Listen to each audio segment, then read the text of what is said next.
வணக்கம். வடலியின் இரவு நேர பிரதான செய்திகள். முதலில் தலைப்புச் செய்திகள். அர்த்தமுள்ள அதிகார பகிர்வொன்றே கால தேவையானது என நாடாளுமன்ற உறுப்பினர் சிவஞானம் ஸ்ரீதரன் ஐரோப்பிய ஒன்றியத்தினரிடம் வலியுறுத்தல். அரசியல் கைதிகளின் விடுதலையை வலியுறுத்தி வடமராட்சியில் கையெழுத்து போராட்டம். சிறைச்சாலையில் இருந்தே அருகம்பேவில் தாக்குதல் நடத்த திட்டம் தீட்டப்பட்டுள்ளதாக அறிவிப்பு. ஹமாஸுடனான உடன்படிக்கைக்கு இஸ்ரேலின் தேசிய பாதுகாப்பு அமைச்சர் எதிர்ப்பு. பதவி விலகப் போவதாகவும் தெரிவிப்பு. தொடர்பென விரிவான செய்திகள். ஈழத் தமிழர்களின் அரசியல் உரித்துக்களை நிலைநாட்ட சமஷ்டி முறையிலான அற்றமுள்ள அதிகார பகிர்வொன்றே கால தேவையானது என நாடாளுமன்ற உறுப்பினர் சிவஞானம் ஸ்ரீதரன் ஐரோப்பிய ஒன்றியத்தினரிடம் வலியுறுத்தியுள்ளார். ஐரோப்பிய ஒன்றியத்தின் தேர்தல் கண்காணிப்பு குழுவின் தலைமை கண்காணிப்பாளர் நாச்சோ சாnchez அமோர், ஐரோப்பிய ஒன்றியத்தின் இலங்கைக்கான தூதுவர் கர்மன் மொரோனோ உள்ளிட்ட குழுவினருக்கு ஸ்ரீதரனுக்கும் இடையிலான சந்திப்பொன்று நேற்றைய தினம் கொழும்பில் நடைபெற்றது. இதன்போது கடந்த ஜனாதிபதி தேர்தல் குறித்த கருத்து பகிர்வுகள் இடம்பெற்ற சம நேரத்தில் ஈழத்தமிழர்களின் அரசியல் உரித்து கோரும் பயணத்தின் அடுத்த கட்ட நகர்வுகள் தொடர்பிலும் தமிழ் மக்களின் அரசியல் அபிலாசைகள் குறித்தும் கோரப்பட்டது. இதன்போது உள்ளக சுயநிர்ணய உரிமையின் அடிப்படையில் இணைந்த வடக்கு கிழக்கு சமஷ்டி முறையிலான அதிகார பகிர்வுடன் கூடிய தீர்வு என்பதுதான் சர்வதேச மட்டத்தில் இலங்கை அரசும் சேர்ந்து ஒஸ்ட்ரோவில் இணங்கிக் கொண்ட இறுதி விடயம். அதன் அடிப்படையில் 13வது திருத்த சட்டத்திற்கு சமஷ்டி முறைமைக்கும் இடையிலான நடைமுறை வேறுபாடுகள், 13வது திருத்த சட்டத்தை புறந்தள்ளி சமஷ்டி முறையிலான அதிகார பகிர்வை வழங்க வேண்டியதன் நியாயப்பாடுகள் தொடர்பிலும் கனடா, சுவிஸ், பெல்ஜியம் போன்ற நாடுகளில் பின்பற்றப்படும் சமஷ்டி முறைமையையும் இந்திய மாநில சுயாட்சி முறைமையையும் அடிப்படையாக கொண்டு இலங்கையில் சமஷ்டியை நடைமுறைப்படுத்த வேண்டியதன் யதார்த்த புறநிலைகள் குறித்தும் நாடாளுமன்ற உறுப்பினர் ஸ்ரீதரன் ஐரோப்பிய ஒன்றியத்தினரிடம் வலியுறுத்தியுள்ளார். இதன்போது தமது குழுவினரால் தயாரிக்கப்பட்ட ஜனாதிபதி தேர்தல் கண்காணிப்பு அறிக்கையின் பிரதியொன்றை தமிழர் பிரதிநிதிகள் சார்பில் நாடாளுமன்ற உறுப்பினர் ஸ்ரீதரன் அவர்களிடம் குழுவின் தலைமை கண்காணிப்பாளர் கையளித்திருந்தமையும் குறிப்பிடத்தக்கது. அரசியல் கைதிகளின் விடுதலையை வலியுறுத்தி வடமராட்சி நெல்லியடியில் கையெழுத்து போராட்டம் இடம்பெற்றுள்ளது. இன்று காலை நெல்லியடி பொது சந்தை முன்பதாக போராளிகள் நலன்புரி சங்கத்தினரால் குறித்த கையெழுத்து போராட்டம் நடைபெற்றது. பயங்கரவாத தடை சட்டத்தின் கீழ் கைது செய்யப்பட்டு நீண்ட காலமாக தடுத்து வைக்கப்பட்டுள்ள அரசியல் கைதிகளையும் புனர்வாழ்வு அளிக்கப்பட்டு சமூகமயப்படுத்தப்பட்ட பின்னர் நீதிமன்றத்தினால் விடுதலை செய்யப்பட்ட பின்பும் மீண்டும் கைது செய்யப்பட்டு தடுத்து வைக்கப்பட்டுள்ள போராளிகளையும் புதிய அரசாங்கம் விடுவிக்க வேண்டும் என வலியுறுத்தி இந்த போராட்டம் நடைபெற்றது.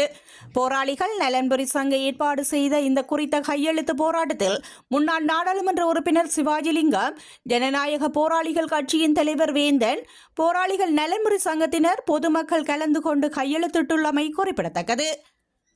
நீண்ட காலமாக தடுத்து வைக்கப்பட்டிருக்கக்கூடிய தமிழ் அரசியல் கைதிகள் விவகாரத்திலே தொடர்ந்து ஆட்சிகள் மாறினாலும் காட்சிகள் மாறாது என்பது போல நடவடிக்கைகள் அது மஹிந்த ராஜபக்ச காலம் தொடக்கம் இன்று வரை நீண்டு கொண்டு இருக்கின்றது.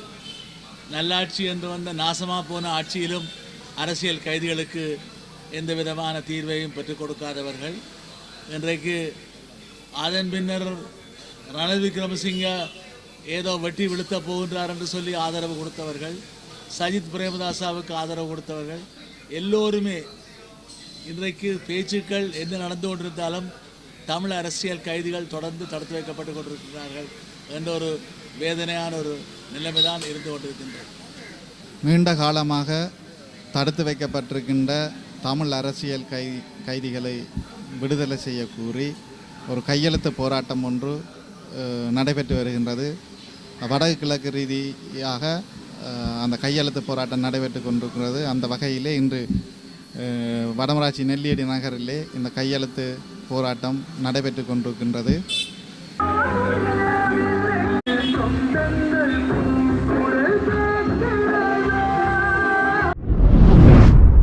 சிறைச்சாலையில் இருந்தே அருகம்பேவில் தாக்குதல் நடத்த திட்டம் தீட்டப்பட்டுள்ளதாக பயங்கரவாத விசாரணை பிரிவு நீதிமன்றத்தில் அறிவித்துள்ளது. இந்த விவகாரம் தொடர்பான வழக்கு நேற்று கொழும்பு மேலதிக நீதவான் முன்னிலையில் விசாரணைக்கு எடுத்துக் கொள்ளப்பட்ட போதே பயங்கரவாத விசாரணை பிரிவு இந்த விடயத்தை தெரிவித்துள்ளது. விடுதலை புலிகள் அமைப்பில் இருந்து பல்வேறுபட்ட குற்றச்சாட்டுகளுக்குள்ளாகி சிறையில் இருக்கும் முன்னாள் போராளி ஒருவரினூடாக இந்த தாக்குதலை நடத்த திட்டமிடப்பட்டுள்ளதாகவும் பயங்கரவாத விசாரணை பிரிவு கூறியுள்ளது. அருகம்பே விவகாரத்துடன் தொடர்புடைய 7 பேர் கைது செய்யப்பட்டு 90 தடுப்பு காவலில் வைக்கப்பட்டு அவர்களிடம் விசாரணை மேற்கொள்ளப்பட்டு வருகின்றமை குறிப்பிடத்தக்கது. யாழ் கலாசார மத்திய நிலையத்தின் பெயர் திருவள்ளுவர் கலாசார மத்திய நிலையம் என பெயர் மாற்றம் செய்யப்பட்டது. குறித்த பெயர் மாற்ற வைபவம் சம்பிரதாயபூர்வமாக இன்று யாழ் கலாசார மத்திய நிலையத்தில் இடம்பெற்றது. இதன் பொழுது புத்த சாசன சமய மற்றும் கலாசார அலுவல்கள் அமைச்சர் கினுடும சுனில் செனவே, கடத்தொழில் நீரியல் வளத்துறை அமைச்சர் சந்திரசேகரா, இந்திய தூதுவர் சந்தோஷ் ஜா இணைந்து பெயரை டிஜிட்டல் திரை மூலம் மாற்றம் செய்தனர். இதன்போது யாழ் மாநகர சபை ஆணையாளர் கிருஷ்ணேந்திரன், யாழ் இந்திய துணை தூதுவர் சாய் முரளி, புத்த சாசன சமய மற்றும் கலாசார அலுவல்கள் அமைச்சின் செயலாளர், யாழ் பல்கலைக்கழக துணைவேந்தர், பேராசிரியர்கள், சமய தலைவர்கள், பத்திரிகை ஆசிரியர்கள் கலந்து கொண்டனர். இந்தியாவின் 1.6 பில்லியன் ரூபாய் நிதி பங்களிப்புடன் கடந்த 2023ஆம் ஆண்டு குறித்த கலாசார மத்திய நிலையம் அப்போதைய ஜனாதிபதி ரணில் விக்ரமசிங்கவின் தலைமையில் திறந்து வைக்கப்பட்டிருந்தமை குறிப்பிடத்தக்கது. செழுமையான தேசம் அழகான வாழ்வு என்ற தூரநோக்கை அடையும் விதத்தில் கிளீன் ஸ்ரீலங்கா வேலை திட்டத்தின் கீழ் இன்று கல்முனை பிராந்தியத்தில் கடற்கரை பிரதேசங்கள் சுத்தம் செய்யும் நடவடிக்கைகள் மேற்கொள்ளப்பட்டு வருகின்றன. அதன் அடிப்படையில் கல்முனை கடற்கரை பிரதேசத்தை சுற்றியுள்ள கடற்கரை பகுதிகளை கல்முனை தலைமையக போலீஸ் நிலையத்தினருடன் இணைந்து கல்முனை பெரிய முகைதீன் ஜும்மா பள்ளிவாசல் உட்பட கடற்கரை நாகூர் ஆண்டனை பள்ளிவாசல் நிர்வாகமும் கல்முனை விசேட அதிரடிப்படை ராணுவம், பிரதேச செயலக, கல்முனை பிராந்திய பொது சுகாதார பரிசோதகர்கள், சமுர்த்தி பயனாளிகள், கல்முனை மாநகர சபை விளையாட்டுக் கழகங்கள், பிரதேச வாழ் பொதுமக்கள் மேற்கொண்டிருந்தனர். அத்துடன் குறித்த நிகழ்வில் கல்முனை தலைமைய போலீஸ் நிலைய பொறுப்பதிகாரி ரம்சீன் உள்ளிட்டோரும் கலந்து கொண்டிருந்தனர். இலங்கையில் ஓய்வூதிய திணைக்களம் டிஜிட்டல் மயப்படுத்தப்பட்டு வருவதுடன் இதற்காக புதிய கட்டமைப்பொன்று பொது நிர்வாகம், மாகாண சபைகள் மற்றும் உள்ளூராட்சி அமைச்சர் AHS அபயரத்ன தலைமையில் அறிமுகப்படுத்தப்பட்டது.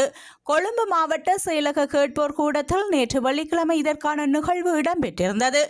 இந்த ஒருங்கிணைந்த கட்டமைப்பில் பல அரசு துறைகள் ஒருங்கிணைக்கப்பட்டுள்ளதுடன் தனியார் நிறுவனங்களுடன் இணைந்து 5 துறைகளின் கீழ் இதற்காக பணிகள் இடம்பெறும். ஓய்வூதியத்துறையின் செயல்பாடுகள் மற்றும் சேவைகளை ஓய்வு பெற்றவர்களுக்கு மிகவும் திறமையான மற்றும் நட்பு முறையில் வழங்குவதே இந்த டிஜிட்டல் கட்டமைப்பின் நோக்கம் என்று அமைச்சர் தெரிவித்துள்ளார். டிஜிட்டல் கட்டமைப்பினூடாக புதிய இணையதளம் ஒன்று அறிமுகப்படுத்தப்பட்டுள்ளது. புகையிரதம் பஸ்களில் பயணிக்கும் ஓய்வூதியர்களுக்கு பயண சீட்டு ஒன்று பெற்றுக் கொடுக்கப்பட உள்ளது. விதர்வை மற்றும் அனாதை திட்டத்திற்கான பதிவு மற்றும் தகவல் அமைப்பு, பொது ஊழியர் வருங்கால வைப்பு நிதி செயல்முறை, ஓய்வூதியதாரர் இறப்பு சான்றிதழை இலகுவாக பெறும் முறை என பல்வேறு விடயங்கள் புதிய டிஜிட்டல் கட்டமைப்பில் உள்வாங்கப்பட உள்ளது. ஈழத்து தமிழ் நவீன நாடக உலகின் தாய் என்று வர்ணிக்கப்படுகின்ற கலாநிதி மா. சண்முகலிங்கம் நேற்று தனது 93வது வயதில் காலமானார். இவர் 1931 அக்டோபர் 15ஆம் திகதி திருநெல்வேலியில் பிறந்தவர்.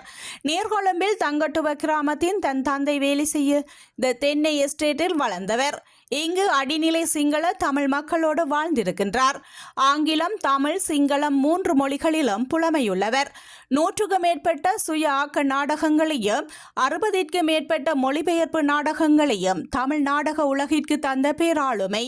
இவரது ஆற்றலும் ஆளுமையுமே நாடகமும் அரங்கியலும் என்ற பாடத்துறை தமிழில் வளர்ச்சியடைய காரணமாக அமைந்தது. திருநெல்வேலி இந்து வாலிபர் சங்கத்தின் விதானி செல்வரத்தினத்துடன் இணைந்து நகைச்சுவை நாடகங்களை நடித்ததிலிருந்து இவரது நாடக வாழ்க்கை ஆரம்பமாகின்றது. யாழ்ப்பாணத்தில் நடந்த தமிழர் ஆராய்ச்சி மாநாட்டில் இவருடைய வையத்துள் தெய்வம் என்ற நாடகம் முதலில் மேடியேறினது. இதன் பின்னர் நாடகங்களை எழுத ஆரம்பிக்கின்றார். கொழும்பு பல்கலைக்கழகத்தில் நடைபெற்ற நாடக டிப்ளோமா பயிற்சியை தனது 45வது வயதில் பெற்றிருக்கின்றார். பின்னர் யாழ்ப்பாணத்தில் நாடக அரங்க கல்லூரியையும் உருவாக்கியவர். உலக புயல் பெற்ற நாடகதாசிரியர் உடன் இணைந்து ஈழத்து நாடகர்களுக்கு தொடர் பயிற்சியை வழங்கியவர். நாடகம் கல்வியாக வர வேண்டும் என்பதை, அதனை கற்றதிலிருந்து செய்ய வேண்டும் என்பதையும் வலியுறுத்தியவர். இஸ்ரேல் ஹமாஸ் யுத்த நிறுத்த உடன்படிக்கைக்கு கடும் எதிர்ப்பை வெளியிட்டுள்ள இஸ்ரேலின் தேசிய பாதுகாப்பு அமைச்சர் இதமர் பென்-கவிர் தனது பதவியை ராஜினாமா செய்ய போவதாக எச்சரித்துள்ளார். பணைய கைதிகள் விடுதலை செய்ய குறித்து உடன்படிக்கைக்கு இஸ்ரேலிய அமைச்சரவை அனுமதி வழங்கினால் அரசாங்கத்தை கைவிடப் போவதாக அவர் எச்சரித்துள்ளார். தான் பிரதமர் பெஞ்சமின் நெட்னாகுவை நேசிக்கின்றேன். அவர் தொடர்ந்தும் பிரதமராக பதவி வகிப்பதை உறுதி செய்வேன் என தெரிவித்துள்ள அவர், எனினும் ஹமாஸுடன் கொள்ளப்பட்டுள்ள உடன்படிக்கை பேரழிவை ஏற்படுத்தும் என்பதால் தான் அரசாங்கத்தில் இருந்து வெளியேறுவேன் என இஸ்ரேலின் பாதுகாப்பு அமைச்சர் தெரிவித்துள்ளார். இந்த உடன்படிக்கை தங்கள் கரங்களில் குருதியை கொண்டுள்ள ஆயிரக்கணக்கான பயங்கரவாதிகளை விடுதலை செய்கின்றது என தெரிவித்துள்ள அவர், விடுதலையானவுடன் அவர்கள் உடனடியாக ஜூதர்களை கொலை செய்ய முயல்வார்கள் எனவும் குறிப்பிட்டுள்ளார். ஹமாஸுடனான உடன்படிக்கை ஆயிரக்கணக்கான பயங்கரவாதிகள் ஆயுதங்களுடன் காசாவிற்கு மீண்டு வருவதற்கு உதவுகின்றது என தெரிவித்துள்ள இஸ்ரேலின் பாதுகாப்பு அமைச்சர், இஸ்ரேலியர்களை கொல்வதே என அவர்களது நோக்கம் என தெரிவித்துள்ளார். இந்திய கிரிக்கெட் வீரர்கள் அனைவரும் உள்ளூர் போட்டிகளில் கட்டாயம் விளையாட வேண்டும் என்றும், போட்டிகளின் போது குடும்பத்தினரை அழைத்து வருவதிலும் போன்ற கட்டுப்பாடுகளை BCCI விதித்துள்ளது. இந்திய அணியை மறுகட்டமைப்பு செய்யும் விதமாக கிரிக்கெட் வீரர்களுக்கு கட்டுப்பாடுகளை விதித்து இந்திய கிரிக்கெட் நிர்வாகமான BCCI புதிய விதிகளை அமல்படுத்தியுள்ளது. இதன்படி தேசிய அணியில் இடம்பெற தகுதி பெறுவதற்காக வீரர்கள் அனைவரும் உள்ளூர் போட்டிகளில் பங்கேற்க வேண்டும் என்று கட்டுப்பாடு விதிக்கப்பட்டுள்ளது. அனைத்து வீரர்களும் அணியுடன் மட்டுமே போட்டிகள் மற்றும் பயிற்சிகளுக்கு செல்ல வேண்டும் என்றும் அறிவுறுத்தப்பட்டுள்ளது. கிரிக்கெட் தொடருக்கான சுற்றுப்பயணத்தின் போது வீரர்கள் தனிப்பட்ட விளம்பரம் உள்ளிட்ட படப்பிடிப்புகளில் ஈடுபடக்கூடாது என்றும், BCCIயின் படப்பிடிப்பு மற்றும் நிகழ்ச்சிகளில் வீரர்களை பங்கேற்ற வேண்டும் என்றும் தெரிவிக்கப்பட்டுள்ளது. மேலும் வீரர்கள் கிரிக்கெட் தொடர்களில் விளையாடுவதற்காக செல்லும் போது குடும்ப உறுப்பினர்களை அழைத்து செல்வதை தவிர்க்க வேண்டும் என்றும் கேட்டுக் கொள்ளப்பட்டது. ஏதேனும் தவிர்க்க முடியாத குழுவில் தலைமை பயிற்சியாளர் மற்றும் தேர்வுக்குழு தலைவரிடம் முன் அனுமதி பெற்ற பிறகே குடும்ப உறுப்பினர்களை அழைத்து செல்ல வேண்டும் என்றும் அறிவுறுத்தப்பட்டுள்ளது. 45 நாட்களுக்கு மேலான வெளிநாட்டு சுற்றுப்பயணத்தின் போது வீரர்களின் குடும்ப உறுப்பினர்களுடன் 2 வாரங்கள் மட்டுமே தங்க அனுமதிக்கப்படுவார்கள் என்றும் BCCI தெரிவித்துள்ளது.